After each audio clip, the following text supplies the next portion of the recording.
Phone tapping విషయంలో విజ్ఞాన్ గారు ఒక 10 మంది బీఆర్ఎస్ నేతలు ఉన్నారని అంటున్నారండి. ఒకళ్ళిద్దరు అయితే పర్లేదు. అది చాలా కానిస్టేబుల్స్ చూడు పైన రాజు ఒకటి చేస్తే భట్టుడు ఒకటి చేసినట్టుగా పోలీసులు కూడా వాళ్ళ సొంత పనులు చేస్తున్నారండి. ఆడవాళ్ళని అంటే వేధింపులు చేయటం, తర్వాత వ్యాపారస్తుల్ని అలా చేశారు. ఒక బీఆర్ఎస్ నేతలు ఉన్నారు అంటున్నారు. వీళ్ళు యాక్చువల్గా వీళ్ళ స్వలాభం కోసము అదేదో తెచ్చుకున్నారు ఇజ్రాయెల్ నుంచి. వాళ్ళ ఫోను వీళ్ళ ఫోను ట్యాపింగ్లు చేశారు. తర్వాత ఈయన మనోడు కాదు ఆయన మనోడు కాదు అని తెలిసి ఈటలను దూరం పెట్టుకున్నాం. ఆ తర్వాత నెక్స్ట్ బండి సంజయ్ని కూడా మనం ఏదో చేస్తున్నాడు అని చెప్పి ఆయన ఇబ్బంది పెట్టావు. A1 అని చెప్పి పేపర్ లీకింగ్ కేసులో తోసావు. రేవంత్ రెడ్డిని ఇబ్బంది పెట్టావు. ఇష్టం ఉన్నట్టు అరెస్టులు చేసావు. తమిళసై గవర్నర్ గారి ఫోన్ ట్యాపింగ్ చేసావు. హైకోర్టు జడ్జిల ఫోన్లో ట్యాపింగ్లు చేసావు. అన్నీ అయిపోయాయి. ఫామ్ హౌస్లో కూర్చొని సాయంత్రం మందు తాగుతా టైంపాస్ లేక చేయడానికి హీరోయిన్ల ఫోన్ ట్యాపింగ్లు చేసేసావు. అవి కూడా అయిపోయాయి. అన్నీ అయిన తర్వాత ఇంకేం చేయాలో అర్థం కాకపోయేసరికి నీ ఫోన్ ట్యాపింగ్ విషయాల్లో నీకు తెలిసిన విషయాలు ఏంటంటే, అరే అందరూ మనకు నెగిటివ్గా లేరు, కొంతమంది మన గురించి బాగానే మాట్లాడుకుంటున్నారు అని కూడా తెలుసుకున్నాం. ఆ కొద్ది మంది ఎవరైతే నీ గురించి బాగా మాట్లాడుకుంటున్నారో వాళ్ళనే తిప్పుకుంటూ తిరిగావు. వాళ్ళు కూడా అబ్బా సార్ మన నిన్నాళ్ళకి అర్థం చేసుకుంటే ఎంత గొప్పోడో అని వాళ్ళు కూడా అనుకున్నారు. అనుకున్న తర్వాత వాళ్ళకి కొంచెం ఫ్రీ హ్యాండ్ ఇచ్చేసావు.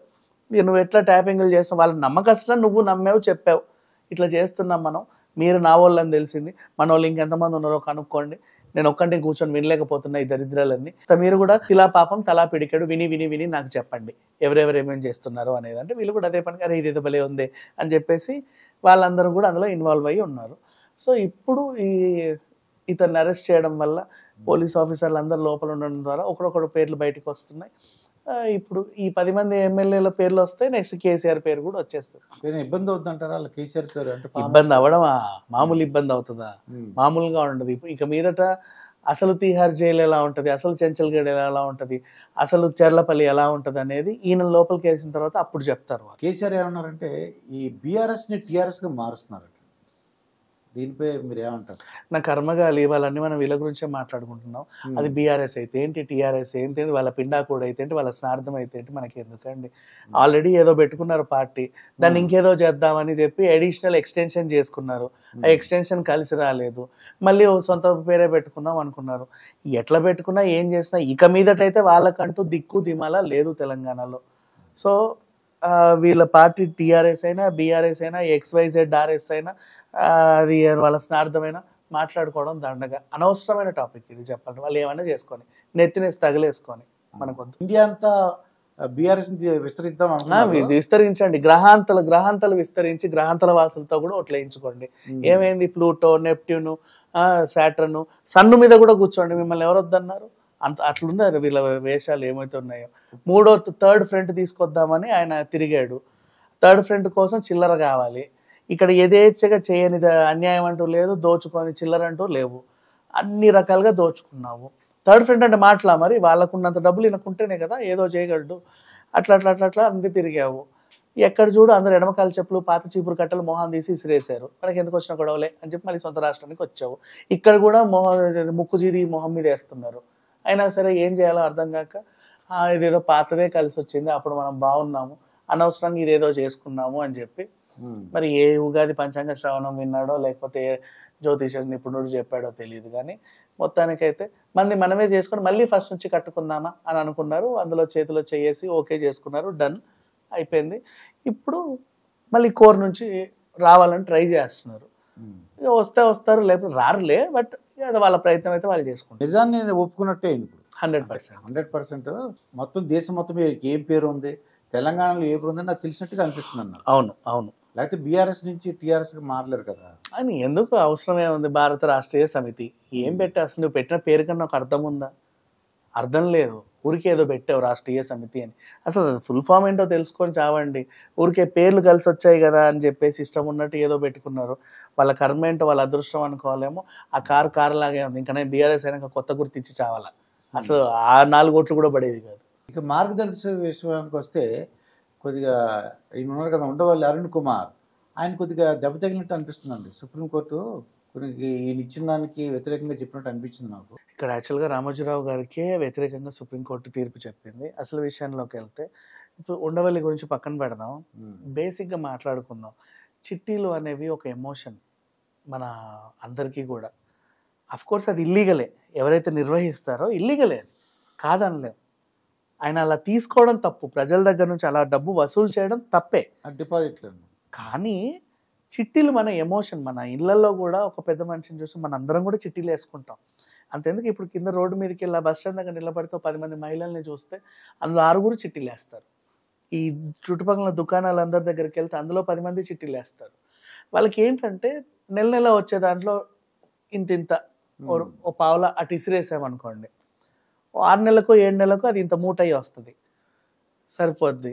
దానివల్ల చిన్న ఫీజు కట్టడము, లేకపోతే ఫంక్షన్ చేసుకోవడము, హాస్పిటల్ ఖర్చులకు ఓ బండి కొనుక్కోవడము, ఇంకా అప్పు కట్టడము, ఏదో చేసుకుంటారు. అట్లా మధ్యతరగతి వాళ్ళు చిట్టీలకు అలవాటు పడ్డారు.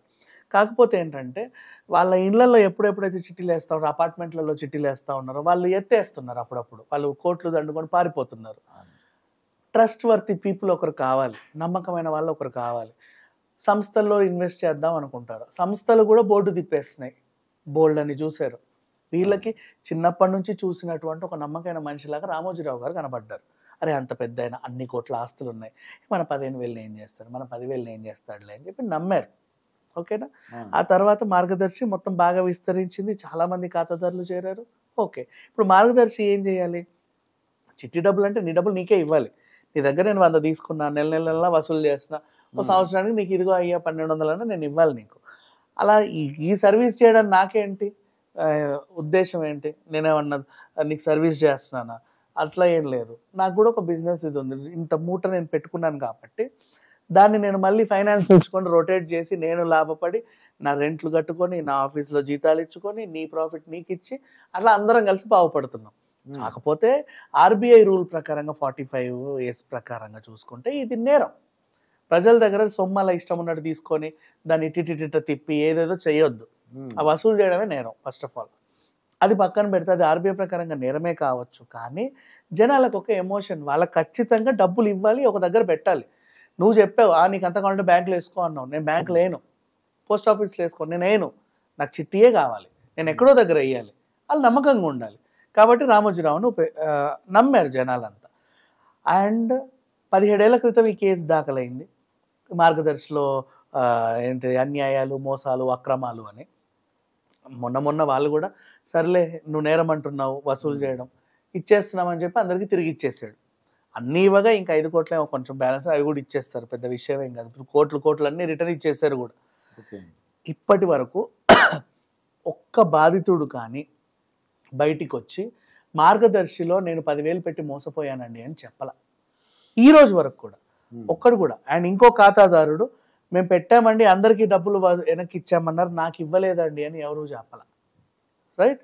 ప్రజలు బాగానే ఉన్నారు, సంస్థని నమ్మిన వాళ్ళు బాగానే ఉన్నారు, ఉద్యోగులు బాగానే ఉన్నారు, రామోజీరావు కూడా బాగానే ఉన్నాడు. ఇప్పటివరకు అయితే ఖాతాదారులకు ఎలాంటి ఇబ్బంది అయితే కలగలేదని అర్థం చేసుకోవచ్చు. ఇంతమందిలో ఒకడన్న కంప్లైంట్ ఇవ్వడా ఇస్తాడు. రోజు పేపర్లు వేస్తున్నారు మార్గదర్శి అక్రమం అని, అయినా సరే ఒకటి బయటకు వచ్చి చెప్పడా అమ్మో మమ్మల్ని ఏదో చేశారండి అని ఎవడూ చెప్పట్లా. బికాస్ పీపుల్ వాళ్ళు కూడా హ్యాపీగానే ఉన్నారు. ఇక్కడ ఉండవల్లి అనే ఒక మనిషి కోట్లు ఖర్చు పెట్టుకొని మరి సుప్రీంకోర్టు దాకా వెళ్ళి అక్కడ ఫ్లైట్ వేసుకొని అక్కడ హోటల్ రూమ్లో ఉండి లాయర్లకు కోట్లు ఇచ్చి 10 కోట్లు 15 కోట్లు ఇన్వెస్ట్ చేసి మరి ఈయన మీద కేసులు దాఖలు చేశాడు. ఈయన అవసరం ఏంటి ఇక్కడ? ఈయన మోటివ్ ఏంటి బిహైండ్ దట్? ఈయన ఏం చెప్పాలనుకున్నారు? అందరూ కూడా సమానమే చట్టం కింద అనే ఒక అవేర్నెస్ నేను తీసుకొద్దాం అనుకున్నాను. నువ్వు ఆ అవేర్నెస్ ఇవ్వడానికి 10 కోట్లు 15 కోట్లు ఎందుకు ఖర్చు పెడుతున్నావు? నీ స్పాన్సర్ ఎవడు? నీకు ఉన్న ఇదేంటి? సరే నాకేం లేదు అని చెప్పావు, నీ రివెంజ్ బయటపడుతుంది. ఏమన్నావు? సరే తీసుకోవడం నేరం అన్నావు, నేరం అని చెప్పి మళ్ళీ రిటర్న్ ఇచ్చేసావు. కానీ తీసుకున్నావు కదా, అది నేరమే కదా, దాని ప్రకారంగా నీకు శిక్ష పడాలని కొట్లాడుతున్నాడు ఆ చిన్న సెగ్మెంట్ కింద. అంత పగ ఎందుకు నీకు? అంత రివెంజ్ ఎందుకు? సో నీ మోటివ్ ఈజ్ డిఫరెంట్. అక్కడ రామోజీరావు సంబంధం లేదే అక్కడ. ఆయన నిజంగా అక్రమమో ఏదో చేసుంటే ఎవడో 4 బాధితులు వస్తారు, మేము ఇన్వెస్ట్ చేశామండి, మేము చాలా నష్టపోయామండి, దీనివల్ల మాకు ఏం చేయాలో అర్థం కావట్లేదండి, వాళ్ళు ఎఫ్ఐఆర్ నమోదు చేస్తే పోలీసులు, ఈడీలు, సిబిఐలు అందరూ దర్యాప్తులు చేసి రామోజీరావు నీ మీద పలానా ఇన్ని వచ్చాయి, నిన్ను నేరస్తుడిగా పరిగణిస్తాం, నేను అరెస్ట్ చేస్తున్నాం, తీసుకెళ్తున్నాం, నువ్వు నిరూపించుకో, అవన్నీ కోర్టులు చూసుకుంటాయి. ఎవడు ఈ మధ్యలో ఆకు పక్క తెలియకుండా ఆయన మీదకి వెళ్ళి పడ్డానికి అంత అవసరమే ఉంది? సొంత ఖర్చు పెట్టుకొని మరి ఎందుకు వెళ్తున్నాం? ఇక్కడ ఉండవల్లికి ఉంది రామోజీరావు మీద ఏదో ఒక పగ, ఒక కక్ష, అది కక్ష సాధింపు చర్య. అండ్ ఆయన మీద బురద చల్లడమే ఈయన డ్యూటీ. ఈయనకి ఎవరో ఫండింగ్ చేస్తున్నారు. అది అంతే, క్లియర్ కట్గా జగన్ ఫండింగ్ చేస్తున్నాడు అంతే. అంతే అండి. చాలా భేదవాడు కదా, తన డబ్బులు ఏం సంపాదించుకోలే అంటారు. మరి ఇంత డబ్బులు ఖర్చు పెట్టాలంటే చాలా ఎగ్జాక్ట్లీ. నువ్వు సుప్రీంకోర్టులో పిల్ దాఖలు చేయడం అంటే మాటల విషయం అనుకున్నావా? ఇప్పుడు చాలా సింపుల్గా ఇప్పుడు మన ఇద్దరం వెళ్ళి వేసేద్దాం రండి, కొన్ని కోట్లతో వ్యవహారం అది. కోట్లు ఖర్చు పెట్టాలి, కంపల్సరీ లాయర్లను పెట్టుకోవాలి, ఏవేవో చేసుకోవాలి, ఇది అక్కడికి ఇక్కడికి పాస్ అవ్వాలి, జడ్జి దాకా వెళ్ళి వెంటనే తీర్పు రావాలంటే నువ్వు ఎంతో చేయాలి. ఎందుకు పెట్టుకుంటున్నావు అంత ఖర్చు? అంత అవసరమే ఉంది నీకు? ఊరికే అవేర్నెస్ తేయడానికి ప్రజలకి అలా ఇది ఫండింగ్ ఉంది. ఎగ్జాక్ట్లీ. ఇక విజ్ఞాన్ గారు, ఇక ఆంధ్రప్రదేశ్ ఎలక్షన్స్ అంటే ఆంధ్రప్రదేశ్ ఎలక్షన్లు జరుగుతున్నాయి. ప్రత్యేకంగా ఇక ఆ పాలిటిక్స్ గురించి చూస్తే అక్కడ చంద్రబాబు నాయుడు గారు ఒక విషయాన్ని వాళ్ళు అనౌన్స్ చేశారండి. వాలంటీర్లు అందరూ కూడా 5,000 కాదు 10,000 ఇస్తాను, వర్క్ ఫ్రమ్ హోమ్ అని అంటున్నారండి. ఇది ఏ విధంగా చూస్తారు? ఏ విధంగా చూడడం అంటే, యాక్చువల్గా ఇంతకుముందు వాలంటీర్లు అందరినీ దొంగలుగాను దోపిడీ దొరల్లాను పరిగణించి చూశారు వీళ్ళే, కాదనలేము. కాకపోతే ఇప్పుడు ఆయన ఇచ్చిన ఆఫర్ ఏంటంటే, ఎంత కాదన్నా వాళ్ళు కూడా మనుషులే. జగన్ ఏదో చెప్పాడు కాబట్టి వాళ్ళు అది చేశారు. మనం ఏదైనా చెప్తే వాళ్ళు మనకు కూడా పని చేస్తారు అంతే. వాళ్ళు ఏమి అదేంటిది జగన్ కోసము చొక్కాలు చించుకొని పనిచేసిన మనుషులు అయితే కాదు. వాళ్ళు మన జనాభానే, వాళ్ళు కూడా మన ఓటర్లలో ఒక భాగమే. ప్రతి 50 కొంపలకు ఒక వాలంటీరు. ఆయన వాళ్ళందరి వ్యవహారాలన్నీ చక్కబెట్టాలి. వాళ్ళకి ప్రభుత్వానికి సంబంధించినటువంటి ఏవైనా వాళ్ళకి సంబంధించిన ఏమైనా వస్తే ఈయన దగ్గరుండి వాళ్ళందరికీ చక్కబెట్టాలి. వాళ్ళకి ఏమైనా సమస్యలు ఉన్నా ఈయన తీర్చిదిద్దాలి, ఆ సమస్యల్ని నెక్స్ట్ లెవెల్కి తీసుకెళ్ళాలి. ఆ విధంగా ఒక వాలంటీర్ వ్యవస్థ ఏర్పాటైంది. బాగానే ఉంది, మంచిదే, తప్పేం లేదు. అంటే ఎవరైనా సరే అధికారంలో ఉన్నప్పుడు ఇట్లాంటివి చేసుకుంటే కోర్టు నుంచి వాళ్ళకంటూ మన స్థాయి ఎలా ఉంది, మనకి ఎన్ని ఓట్లు పడతాయో తెలుస్తుంది. ఎవరైనా కొంచెం నెగిటివ్ ఉన్నారనుకోండి, వీళ్ళు వెళ్ళి వాళ్ళ తరఫున కూడా ప్రచారం చేసి ఎందుకయ్యా అనవసరంగా వీళ్ళకి ఓట్లు వేస్తావు, మన సార్ మనల్ని బాగా చూసుకుంటాడు, నన్ను నమ్మండి అని ఓటు వేయిస్తారు దగ్గరుండి. అట్లా ఒక వ్యవస్థను ఏర్పాటు చేసుకున్నారు. ఆ వ్యవస్థ వల్లే మనం ఓడిపోయామని చెప్పి వీళ్ళు అనుకున్నారు. ఇలాంటివి ఈ ఐడియా మనకెందుకు రాలేదా అనిపించింది. ఐడియా బాగానే ఉంది, కాకపోతే సరిగ్గా వర్కౌట్ చేసుకోవాలి. వాళ్ళకి 5,000 ఇవ్వడం ఎందుకు, 10,000 ఇచ్చి చూద్దాం ఈసారి మనకి ఎట్లా పనిచేస్తారో అనుకున్నారు. ఇప్పుడు ఆ అనౌన్స్మెంట్తో నాకు తెలిసి వాలంటీర్లు అందరూ ఎందుకోసం మళ్ళీ వీళ్ళు గెలిచినా 5,000 ఉంటుంది, 5,000 అయితే 10,000 చేయరు కదా, వాళ్ళ ఆఫర్ ఏదో బాగుంది, ఇప్పటి నుంచే వాళ్ళ కోసం పనిచేద్దాము. ప్రతి 50 ఇళ్లలో ఈయన కోటేయండి అమ్మా, మీరందరూ ఆయన కోటేస్తే నాకు 10,000 వస్తాయి నెలకి, అలా విధంగా నేను బాగుపడతా మీరు బాగుపడతా, వాళ్ళ ప్రభుత్వ పథకాలు ఏమన్నా ఉంటే మీకు దగ్గరుండి నేనే అందజేస్తాను, గతంలో అలా పనిచేయనని వాళ్ళు ఏదో చెప్పుకుంటారు. జనరల్ గా పథకాలు ఎప్పుడు కూడా కంటిన్యూ అవుతాయండి, ఎప్పుడు అవుతాయి, కంటిన్యూ అవుతానే ఉంటాయి. కానీ ప్రజల దాకా చేరడానికి ఆలస్యం అవుతా ఉంటాయి. వాటిని దగ్గరుండి చేర్చడానికి ఈ వాలంటీర్ వ్యవస్థని వీళ్ళు ఇంతకుముందు పెట్టుకున్నారు. అంటే వాళ్ళ కడుపులోకి వీళ్ళ కడుపులోకి వెళ్లకుండా. సో ఇప్పుడైతే నాకు తెలిసి ఈ 10,000 ఆఫర్ ఏదైతే ఉందో వాళ్ళు కొంచెం టెంప్ట్ అయ్యే అవకాశం అయితే ఉంది. అది కూడా వాళ్ళు సంతోషించి, డబుల్ ది అమౌంట్ కదా, హ్యాపీ కదా. ఇంకోటి ఏంటంటే వర్క్ ఫ్రమ్ హోమ్ కూడా అంటున్నారు. ఇంకా వాలంటీర్ వ్యవస్థ వర్క్ ఫ్రమ్ హోమే ఏంటి, వాళ్ళ ఇంట్లోనే ఉండే 50 ఇల్లు చక్క పెట్టుకుంటారు. ఒక్కసారి ఇట్లా బయటకు వచ్చి చూసాడంటే ఆ హౌసెస్ అని ఆయన కంట్రోల్లోనే, వేలు ముద్రలు అటువంటి లేకుండా ఉంటుందేమో అనుకుంటున్నాను. అట్లా ఏమి ఉండదు. బట్ వీళ్ళకి కొంచెం వెసులుబాటు అయితే ఇచ్చారు.